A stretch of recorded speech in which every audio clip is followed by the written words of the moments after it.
우리가 지난 시간에 시편 34편 11절부터 13절 말씀을 통해서 살펴본 것은 여호와를 경외하는 법에 대한 것을 살펴보았습니다. 다윗은 하나님을 경외함으로 그가 하나님께서 주의 사자들을 통해서, 주의 천사들을 통해서 하나님의 구원하심을 경험하였던 이 다윗은 하나님의 선하심을 너희들이 맛보아 알기를 원한다. 그러면서 여호와를 경외하는 자에게는 부족함이 없다. 모든 좋은 것에 부족함이 없다. 그러기 위해서는 우리가 어떻게 되느냐? 하나님을 경외해야 되는데 어떻게 하나님을 경외할 것이냐? 내 말을 들으라. 내가 너희들에게 여호와를 경외하는 법을 가르쳐 주겠다 하면서 우리가 지난 시간에 여호와를 경외하는 법에 대해서 살펴보았습니다. 그것은 크게 세 가지인데요. 먼저 악한 마음과 생각의 말을 금하는 겁니다.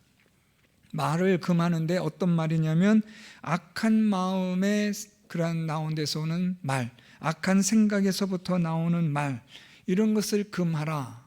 그렇게 다윗은 말하고, 두 번째로는 악한 행동을 금하고 선을 행하라 라는 것을 말합니다. 그리고 세 번째는 화평을 맺는데 하나님과의 화평을 맺음으로 사람과의 화평을 맺는 자가 되어 하나님을 경외할 수 있는 자가 되라. 이렇게 다윗은 말하고 있습니다. 이제 오늘 본문 13절과 14절 그리고 21절과 22절은 하나님을 경외하는 자에 대해서 하나님이 어떻게 반응하시는가를 말씀하는 내용들입니다. 그러면서 21절과 22절은 여호와를 경외하는 자와 경외하지 않는 자의 최종적인 결말은 어떻게 될 것인가를 다윗이 설명해 주고 있습니다. 그러면서 우리가 오늘 본문은 읽진 않았는데요, 우리 17절부터 20절의 말씀은 우리가 다음 시간에 살펴보겠지만, 그럼에도 불구하고 여호와를 경외하는 자, 의인들에게 고난과 시련이 있는가? 예, 시련이 있고 고난이 있다. 그럼에도 불구하고 하나님은 여호와를 경외하는 자의 그 고난과 시련에서 하나님은 의인들의, 여호와를 경외하는 자들의 뼈를 꺾이지 아니하도록 하나님께서 뼈를 보호하시는 하나님 되신다 라는 것을 다윗이 말하고 있습니다. 그래서 우리가 그런 주제는 다음 시간에 다루기로 하고, 오늘은 여호와를 경외하는 그러한 하나님께서 그들을 어떻게 그들에게 반응하시는가에 대한 것들을 우리가 살펴보려고 합니다. 먼저 오늘 본문 15절과 16절 말씀은 여호와를 경외하는 자에 대한 하나님의 반응이 나타나는데요, 우리 15절 말씀 보면 여호와의 눈은 의인을 향하시고 그의 귀는 그들의 부르짖음에 기울이시는도다. 오늘 본문 제목처럼 여호와의 눈과 귀에 대해서 말씀하고 있습니다. 여호와를 경외하는 자에게는 하나님이 무엇으로 어떻게 반응하시느냐? 하나님의 눈과 귀로 반응하신다라는 거고요. 16절 말씀에서는 여호와를 경외하지 않는 자들에 대해서는 하나님이 어떻게 반응하시고 나타나시느냐? 하나님의 얼굴로 하나님은 반응하시고 나타내신다. 이렇게 말하고 있습니다. 자, 먼저 여호와의 눈과 귀에 대해서 우리가 함께 살펴보려고 하는데요, 여호와의 눈은 의인을 향하신다. 여기서 말씀하고 있는 의인은 여호와를 경외하는 자를 말하고 있습니다. 전체적인 본문 맥락에서 보면 의인은 여호와를 경외하는 자입니다. 그런데 이 여호와를 경외하는 자에게 하나님께서 그 여호와를 경외하는 자들을 향한다라고 말하고 있는데, 이 향하다라는 이 히브리어는 주목하다라는 겁니다. 관심 있게 주목하며 바라보다 라는 뜻인데요, 조금 더 이것을 풀어서 설명하면 하나님께서는 여호와를 경외하는 자들을 하나님이 주목하여 관심 있게 바라보는데 어떤 마음으로 바라보시느냐? 사랑하는 눈빛으로 라는 겁니다. 그래서 오늘 이 본문에 등장하고 있는 여호와의 눈은 의인을 향하신다, 이 말은 여호와의 눈은 여호와를 경외하는 자를 향하여 사랑스럽게 주목하시며 바라보신다 라는 겁니다. 왜 여러분 그런 표현들이 있잖아요. 사랑하는 사람들을 볼 때 눈에서 뭐가 떨어진다 그래요? 꿀이 떨어진다. 꿀이 뚝뚝 떨어지는 그런 사랑스러움의 눈으로 바라본다. 오늘 이 표현이 적절한 것 같습니다. 하나님은 하나님을 경외하는 자들을 바라보시는데 사랑의 눈빛으로, 정말 꿀이 뚝뚝 떨어지는 그런 눈빛으로, 그런 은혜와 사랑으로, 보호하심으로, 또한 애정으로 하나님께서 바라보신다라는 겁니다. 저는 이 말씀을 묵상하면서 참 이 구절이 마음에 와닿아요. 좋아요. 하나님이 나를 바라보시는데 사랑으로 충만한 눈으로 나를 바라보신다. 그냥 애정이 가득한 눈이에요. 그냥 사랑스러워서 견딜 수가 없는 그런 눈빛으로, 누구를요? 하나님을 경외하는 자를 하나님이 그렇게 바라보신다라는 겁니다. 뿐만 아닙니다. 이제 이 눈뿐 아니라 여호와의 귀는 이라고 말하고 있습니다. 우리 계속해서 말씀 보면요, 하나님께서는 그의 귀에 대해서, 여호와를 경외하는 자의 귀에 대해서 오늘 하나님은 어떻게 하시는 거 볼까요? 오늘 말씀 보면 15절에 그의 귀는 그들의 부르짖음에 기울이시는도다 라고 말씀합니다. 하나님의 귀가 여호와를 경외하는 자들의 부르짖음에 기울이신다 라고 말하는데요, 여기서 이 기울이다라는 이 히브리어는 어디 위에 있다, 무엇을 향하다 라는 뜻인데, 하나님의 귀가 여호와를 경외하는 자들을 향하여 열려 있다라는 겁니다. 다시 말하면 하나님께서는 하나님을 경외하는 자들을 향하여 집중하여 하나님이 들으시려고 하신다라는 겁니다. 다른 어떤 사람들의 말들은 하나님께서 잘 듣든 아니든 우리는 잘 모르겠지만, 분명한 것은 여호와를 경외하는 자에게는 그들의 부르짖음에 하나님이 귀를 기울이신다라는 거예요. 그런데 여러분, 여기에 이 기울이신다라는 이 히브리어적인 이 단어의 의미에는 어떤 의미가 포함되어 있냐면 응답하시기 위한이라는 의미가 포함되어 있어요. 그러니까 하나님께서 그 여호와를 경외하는 자들의 기도를 들으실 때 하나님은 이미 그들의 기도를 들어 응답하여 주실 마음을 가지고 하나님이 들으신다는 거예요. 그러니까 여러분, 오늘 이 말씀 보세요. 하나님의 눈과 귀가 하나님을 경외하는 자들 향하여 어떻게 되어져 있느냐? 사랑스럽게 바라보시며, 그리고 하나님은 그들의 부르짖음에, 그들의 간구에 얼마든지 하나님은 응답하여 주실 마음을 가지시고 그들의 간구에 하나님이 집중하여 들으신다는 거예요. 그래서 여러분, 우리 그런 찬양처럼 우리의 신음소리에도 귀를 기울이시는 하나님이라는 의미가 바로 이런 의미가 아닌가라는 생각이 들어요. 우리의 신음소리, 그러니까 여러분, 신음소리는 잘 못 알아듣는 소리일 수 있잖아요. 끙끙거리는 소리, 어떨 땐 여러분 제대로 말도 표현도 못하고 너무 힘이 드니까 그냥 끙끙거리는 그런 신음소리이지만, 하나님은 그런 우리의 끙끙거리는 신음소리에도 귀를 기울이시는 하나님이시다. 왜요? 그가 하나님을 경외하는 자이기 때문에. 그래서 여러분, 우리 성도 여러분들은 하나님을 경외하시는 자가 되므로 하나님께서 여러분들을 사랑스럽게 바라보시고 주목하시고 은혜와 자비의 눈빛으로 여러분들을 향하여 살피시는 그런 하나님 되심을 여러분들이 경험할 수 있기를 바랍니다. 또한 여러분들이 하나님을 경외하는 자가 되셔서 여러분들의 간구와 부르짖음과 심지어 신음소리에도 하나님께서 귀를 기울여 응답하여 주시는 그런 하나님을 경험할 수 있는 우리 성도 여러분들이 될 수 있기를 바랍니다. 다윗은 자기가 이 블레셋 왕으로부터 이 아비멜렉 앞에서 미친 사람인 척하며 연기를 하고 있을 때 그는 이런 것들을 경험을 했던 거죠. 하나님께서 자기를 바라보시는데 그 와중에도 하나님은 나를 사랑스럽게 바라보고 계시고, 내가 그 미친 사람처럼 연기하며 어떻게든 살려고 발버둥 치는 그 순간에 하나님은 주목하여 나의 신음소리에 귀를 기울이셨던 하나님이심을 다윗이 경험한 거예요. 그래서 오늘 다윗은 고백하기를, 여호와를 경외하는 자에게 하나님은 사랑스럽게 그를 바라보시고 그의 부르짖음에 하나님은 귀를 기울이시는 하나님이시다. 오늘 다윗은 그렇게 고백합니다. 반면에 하나님을 경외하지 않는 자가 있어요. 16절, 여호와의 얼굴은 악을 행하는 자를 향하사 그들의 자취를 땅에서 끊으려 하시는도다. 이제 완전히 15절과 대조를 이루는데요, 여기서는 여호와의 얼굴이 등장합니다. 15절에서는 여호와의 눈과 귀가 등장했는데 이 16절에서는 여호와의 얼굴이 등장해요. 여러분, 이 여호와의 얼굴은 크게 구약적인 의미에서 보면 두 가지입니다. 하나는 하나님의 은혜를 상징할 때 여호와의 얼굴이 등장해요.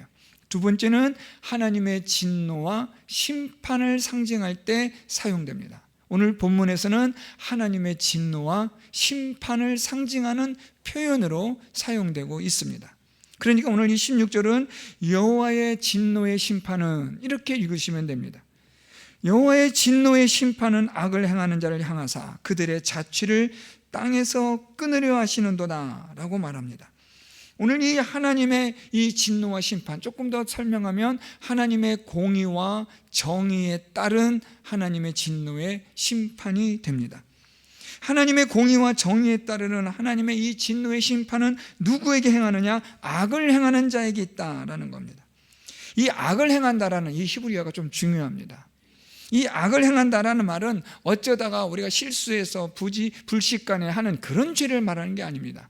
여기서 이 악을 행한다라는 것은 습관적으로, 지속적으로, 죄인 줄 알면서도 의도적으로, 고의적으로, 양심의 가책이 없이 행하는 죄, 악을 말하는 겁니다. 그러니까 오늘 여러분, 악을 행한다라는 말은 우리가 어쩌다 한 실수, 우리가 또 때로는 살아가다가 하나님 말씀대로 살려고 하고 거룩하게 살려고 하다가 우리가 죄를 범하여서 또 안타깝게 우리가 회개하고 하는 이런 것들을 의미하는 게 아니라 죄 짓는 것이, 악을 행하는 것이 습관이 되어버린 거예요. 몸에 배어버린 거죠. 그냥 늘 항상 의도적이고 지속적이고 회개할 줄도 모르는, 그리고 양심의 가책마저도 없어져 버린, 양심이 완전히 그냥 둔감되어져 버린 그러한 악을 행하는 자를 말하는 거예요. 돌이킬 수 없는 거죠. 이런 악을 행하는 자에게 하나님의 무엇이 있다는 거예요? 하나님의 진노의 심판이 있다라는 겁니다. 자, 그 진노의 심판이 어떻게 드러나는가 볼까요? 이 악인들의 자취를 땅에서 끊으려 하신다라고 말씀합니다. 여기서 이 끊다라는 이 히브리어는요, 잘라내다라는 거예요. 좀 더 나아가면 그 존재를 제거하다, 뿌리째 뽑아버린다, 뭐 이런 뜻을 가지고 있어요.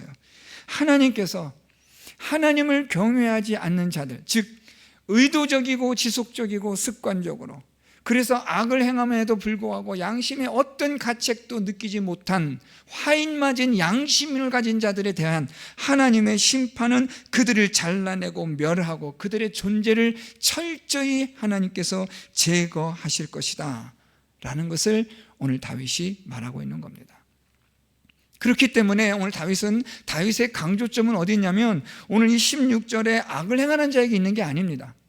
사실은 15절에 있는 거예요. 여호와를 경외하는 자들에게 여호와의 눈이 그들을 향하시고 여호와의 귀가 그들에게 열려져 있다는 것을 말하면서, 그렇지만 우리가 여호와를 경외하지 않을 때에는 이라는 것을 부연적으로 설명하고 있는 거죠. 그러니까 오늘 15절과 16절의 핵심은 여호와를 경외하는 자, 하나님을 믿고 의지하는 자, 그들에게 하나님은 사랑스러운 은혜의 눈빛으로 바라보시고 그들의 부르짖음에 하나님은 귀를 기울이시는 하나님이 되신다라는 것을 말하는 것이죠.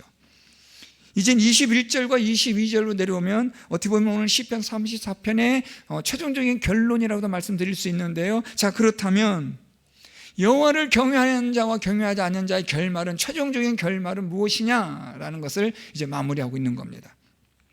오늘 15절과 16절에서는 어떻게 보면 진행 상태예요. 15절에서는 여호와의 눈이 의인을 향하시고 여호와의 눈은 그들의 의인들의 부르짖음에 하나님의 귀를 기울이시는 하나님, 그렇지만 악을 행하는 자들에게는 하나님께서 그들을 이 땅에서 그들의 자취를 끊어내시고 뿌리째 뽑아버리시는 그런 하나님의 심판이 있을 것임을 말하는데, 자, 이제는 이것은 그냥 진행적인 거예요. 진행되고 있는 거예요. 아직 과정 중이에요. 그런데 최종적으로는 어떤 결론으로 나아가느냐, 그게 21절과 22절입니다. 21절, 악이 악인을 죽일 것이라 의인을 미워하는 자는 벌을 받으리로다. 22절은요, 여호와께서 그의 종들의 영혼을 속량하시나니 그에게 피하는 자는 다 벌을 받지 아니하리로다. 자, 여러분, 오늘 이 21절과 22절 말씀을 읽으시면서 뭐 다 익숙한 단어들이나 문장들이 등장하고 있어요. 그런데 21절과 22절에서 우리에게 주목을 끄는 어떠한 문장이 하나 있어요.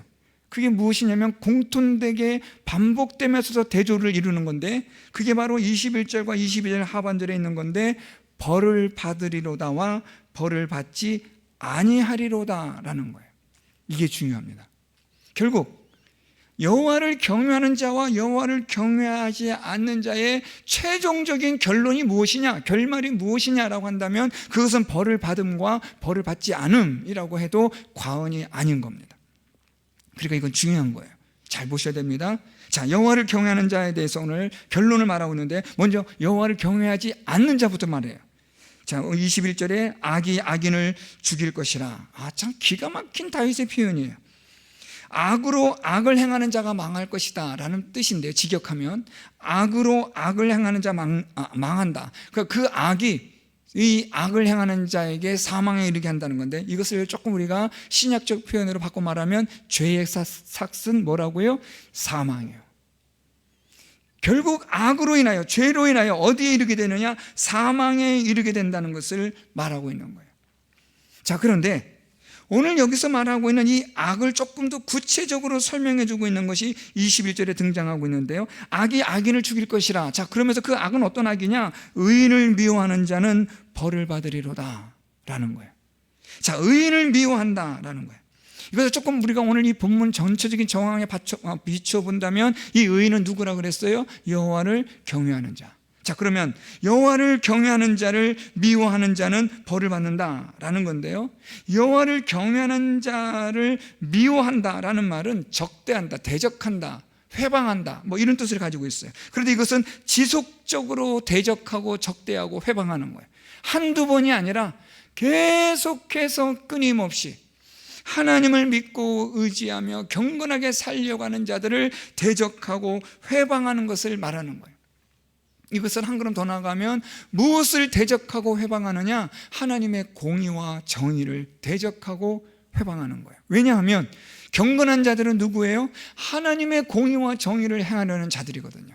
하나님을 믿음으로 하나님의 말씀대로 살려고 하는, 하나님을 경외하며 살려고 하는 그들인데, 그들을 대적하고 회방한다는 것은 결국 하나님의 공의와 하나님의 정의를 대적하고 회방하는 것이 되고, 더 나아가 누구를 대적하고 누구를 회방하는 결과를 낳느냐? 하나님을 대적하고 하나님을 회방하는 결과를 낳는 거예요. 따라서 이렇게 하나님을 무시하고 하나님을 대적하고 회방하는 자들에게 벌을 받는다. 오늘 다윗은 그렇게 말합니다. 벌을 받으리로다. 자, 이게 중요한데, 이 벌을 받는다라는 것이 우리가 뭐 잠깐의 어떤 형벌 또는 어떤 우리의 고난, 시련, 하나님 주시는 그런 고통에 이르는 괴로움, 이런 게 아니에요. 차라리 그건 나요. 오늘 여기서 벌을 받는다, 또 22절에 벌을 받지 않는다, 이 벌을 받다 받지 않다라고, 이것이 중요한 이유가 무엇이냐면 이것이 가지고 있는 의미 때문인데, 벌을 받는다라는 말을 다른 말로 바꿔 말하면 정죄를 받는다는 거예요. 하나님으로부터 그들의 죄가 있다라고 유죄 판결을 받는다. 이게 무서운 거예요.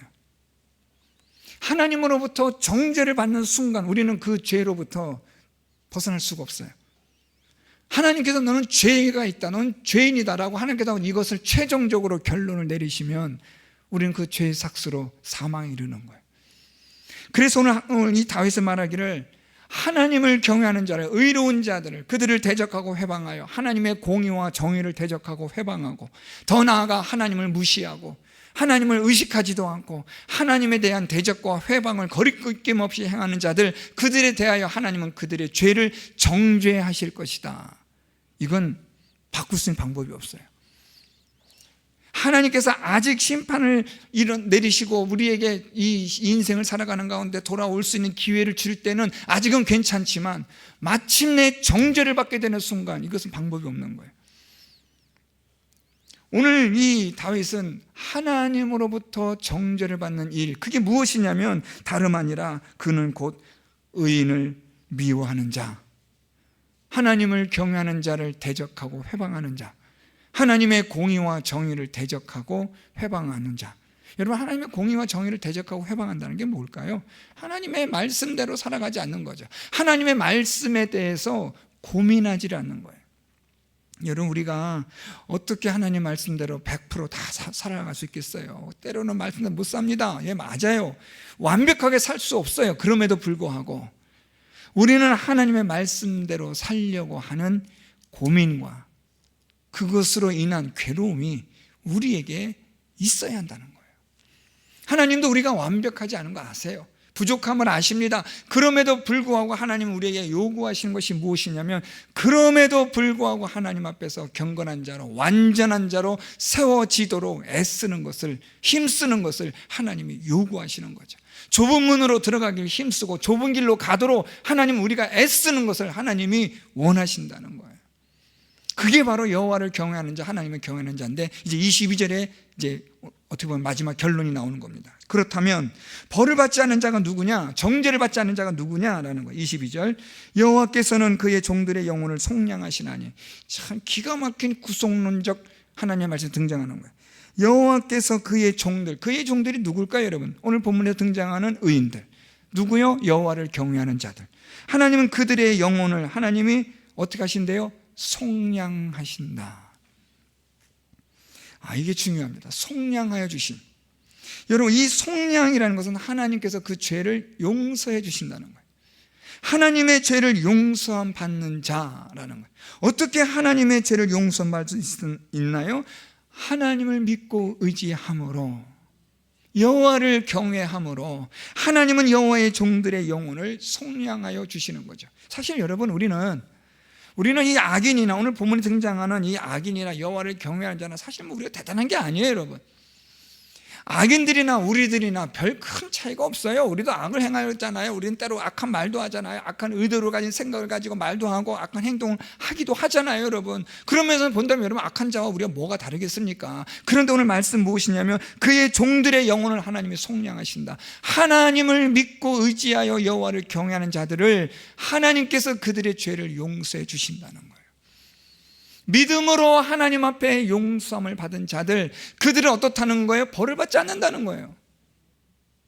믿음으로 말미암아 하나님에게 나아가는 자들, 하나님은 그들의 죄를 용서해 주시고 그들을 의롭다라고 하나님이 인정하여 주신다는 거죠. 우리 행위인가요? 아니요, 여러분. 행위가 아닙니다. 믿음으로 말미암아 의롭다함을 얻는 거예요, 여러분. 하나님 앞에서 하나님을 경외하는 자의 삶을 살아가도록 하기 위하여 하나님을 믿고 의지하는 그런 삶 속에서 하나님은 우리의 죄를 용서해 주시는 거죠. 이걸 조금 더 풀어 설명한 것이 바로 나오고 있는데요, 그게 무엇이냐면, 그에게 피하는 자는 이라는 거예요. 그에게 피하는 자는, 이것을 조금 풀어 설명하면 하나님을 믿고 의지하여 나아가는 자는 이라는 거예요. 그러니까 여러분, 이 하나님을 믿고 의지하는 자, 이것은 곧 여호와께서 그의 종들의 영혼을 속량하신다와 같이 연결되어 있는 거예요. 여호와께서 그의 종들의 영혼을 속량하시는 그들이 누구냐? 하나님을 믿고 의지하여 하나님께 나아가는 자들, 다시 설명되고 있는 거죠. 그들을 하나님께 어떻게 하신다는 거예요? 벌을 받지 않게 하신다. 그들을 정죄하지 않으신다는 거예요. 왜요? 그들의 죄를 용서하셨기 때문에. 여호와를 경외하는 자로 인하여 하나님께서는 그들로 인하여 그들의 죄를 용서해 주시고, 이 용서함을 받은 이들은 이제 어떻게 하는 거예요? 하나님에게 나아가는 거예요. 하나님께 피하는 거예요. 여러분, 그래서 하나님께 피하다라는 의미가 세 가지인데요, 첫째는 하나님을 의지하며 신뢰한다는 거예요. 두 번째는 하나님의 말씀에 따라 순종한다는 거예요. 세 번째는 하나님을 소망으로 삼는다는 거예요. 믿음과 다 연관되어져 있지만 조금씩은 차이가 있는 거죠. 하나님에게 피한다, 하나님을 믿고 의지하며 말씀에 따라 살아가며 하나님을 소망으로 삼는 삶, 이것이 곧 여호와께 피하는, 하나님께 피하는 자가 되고, 이들은 누구냐? 이들은 곧 여호와의 종들이고, 이 여호와의 종들은 누구냐? 그들은 의인들이고, 이 의인들은 누구냐? 여호와를 경외하는 자들이고, 이러한 여호와를 경외하는 자들을 하나님은 속량하여 주셔서 그들을 정죄하지 않으신다. 우리가 하나님을 믿고 의지함으로 하나님은 저와 여러분, 우리의 모든 죄를 속량하여 주신 줄 믿습니다. 예수 그리스도를 통하여 우리의 모든 죄가 다 속량을 받게 된 겁니다. 그러므로 이제는 우리가 어떻게 되느냐? 하나님에게 피하는 자가 되어야 되는 거예요. 하나님을 믿고 의지하며 살아가는 자가 되어야 하고, 하나님의 말씀에 따라 순종하며 살아가는 자가 되어야 하고, 하나님이 우리의 영원한 소망으로 삼는 자의 삶을 살아가야 하는 거죠. 이것이 여호와를 경외하는 자의 최종의 결말입니다. 그러므로 오늘 이 말씀을 통해서 우리 모든 성도 여러분들이 어떤 자가 되어야 되느냐? 하나님을 경외하는 자가 되어야 한다라는 거예요. 하나님을 믿고 의지하는 자, 하나님의 말씀에 따라 순종하며 살아가려고 힘쓰는 자, 하나님이 우리 인생에, 내 인생의 소망이 되심을 인내하며 끝까지 믿음의 길을 걸어가는 자, 이런 자들이 될 때에 하나님은 그런 하나님을 경외하는 자들, 하나님의 그러한 종들의 영혼을 속량하여 주시고 주목하여 사랑스럽게 바라보시고 그들의 기도를 하나님이 집중하여 들으셔서 응답하여 주시는 하나님의 은혜가 있는 줄 믿습니다. 저는 우리 성도 여러분들이, 우리 모두가 하나님을 경외하는 자가 될 수 있었으면 좋겠습니다. 그래서 하나님께서 우리를 주목하여 사랑으로 바라보시고 우리의 부르짖음과 기도에 귀를 기울이시는 하나님 되심을 경험하시고 더 나아가 나의 모든 죄를 속량하여 주시고 정죄하지 않으시는 하나님의 그 크신 은혜와 사랑의 품에 안길 수 있는 저와 여러분, 우리 모두가 될 수 있기를, 여호와를 경외하는 자가 되기를 예수 그리스도의 이름으로 축원드립니다. 말씀을